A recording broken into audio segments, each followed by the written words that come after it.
सुमित्रा, क्या बात है, तूने कटहल में इतना तेल भर दिया? रोहन और प्रिया ने सब्जी छुई तक नहीं। मालकिन, मैंने तो रोजाना की तरह ही सब्जी बनाई थी और कटहल को थोड़ा फ्राई करके बनाया था, शायद इसी वजह से तेल दिख रहा होगा। और मिर्च मसाले बिल्कुल भी नहीं डाले खाने में, बिल्कुल फीकी बना दी। ओ सुमित्रा, बात सुन, इसकी बातों को मत सुना कर। तेरे हाथ की सब्जियां बहुत स्वादिष्ट होती हैं। अभी बहू को पका पकाया मिल जाता है ना, इसीलिए उसे काम वालियों की कदर नहीं। जिस दिन तू कभी ना आए, एक फुल्का बनाने भी रसोई में नहीं घुसती।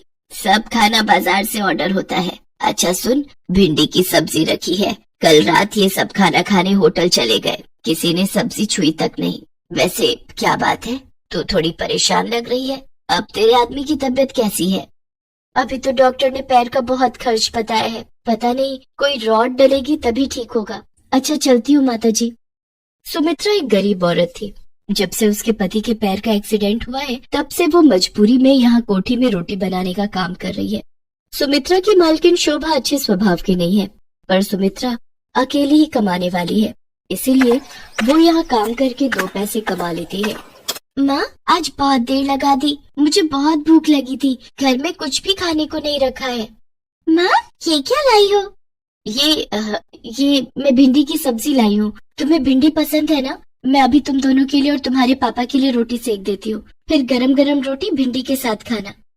सुमित्रा, आज मेरी इस हालत की वजह से तुम्हें कितने दुख झेलने पड़ रहे हैं। काश उस एक्सीडेंट में मैं मर ही जाता।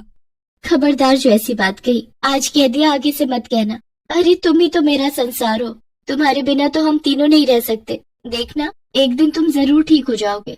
सुमित्रा बहुत हिम्मत वाली थी। वो अपने पति को हमेशा हिम्मत देती रहती थी, पर एक दिन सुमित्रा की हिम्मत खुद ही टूट गई जब उसकी मालकिन ने अचानक से उसे नौकरी से निकाल दिया। पर मालकिन, कोई कमी है तो वो बता दो, मैं वो दूर कर दूंगी। ऐसे अचानक से आप मुझे नौकरी से निकाल दो कि मेरे पास कोई और घर भी नहीं है काम करने का। मेरा बहुत नुकसान हो जाएगा मालकिन।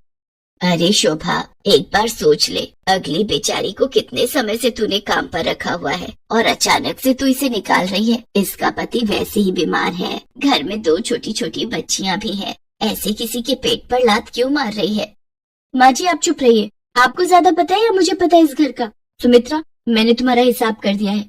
ये तुम्हारे इस महीने के 2 दिन आई हो, तुम ये 2 दिन के रुपए ले जाओ, कल से मत आना। सुमित्रा रोती हुई घर चली जाती है। घर पहुंचकर वो अपने पति को सारी बात कहती है। वो भी ये सब सुनकर बहुत परेशान हो जाता है। अचानक से सुमित्रा को कौन काम देगा? हर कोई एकदम से विश्वास भी नहीं करता, और वो भी एक रोटी बनाने वाली पर। सुमित्रा शाम का खाना बना रही थी कि तभी उसके दरवाजे पर खटखट होती है। अरे माता जी, आप? और इस समय? आइए, अंदर आइए। सुमित्रा, आज सुबह शोभा ने जो भी किया उस बात से मुझे बहुत ठेस पहुंची है।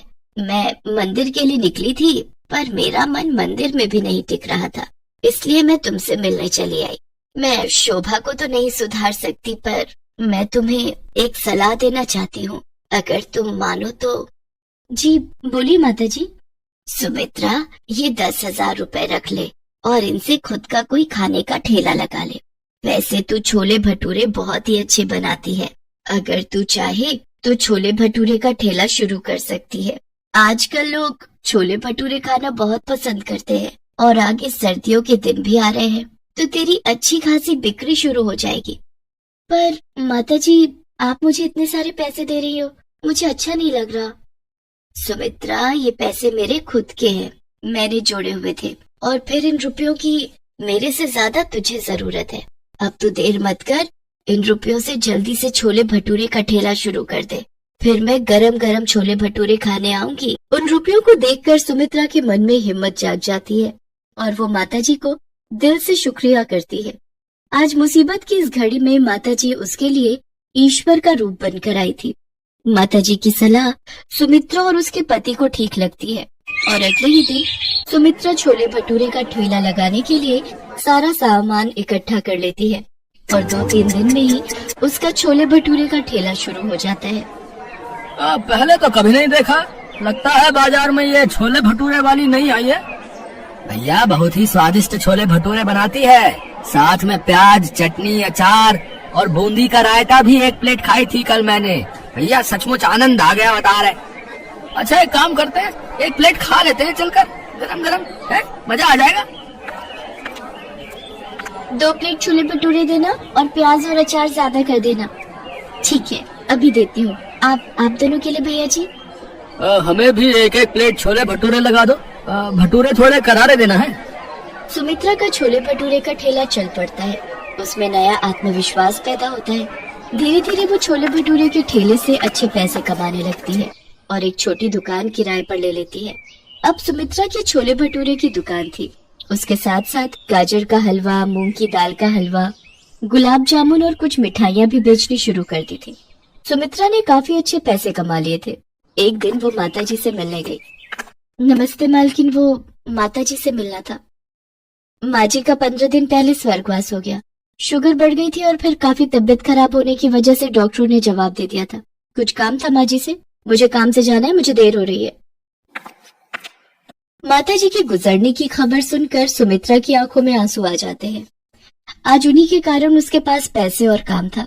सुमित्रा जो रुपए माताजी को वापस करने गई थी, उन रुपयों से वो गरीबों में माताजी के नाम का दान करती है ताकि उनकी आत्मा को शांति मिल सके। सुमित्रा के पति के पैर का ऑपरेशन भी ठीक ठाक हो जाता है। अब दोनों पति पत्नी मिलकर छोले भटूरे की दुकान चलाते थे। पर आज भी सुमित्रा माताजी के एहसान को नहीं भूल पाई थी। इसीलिए वो उनकी याद में महीने में 1 दिन छोले भटूरे बनाकर गरीबों में बांटती थी।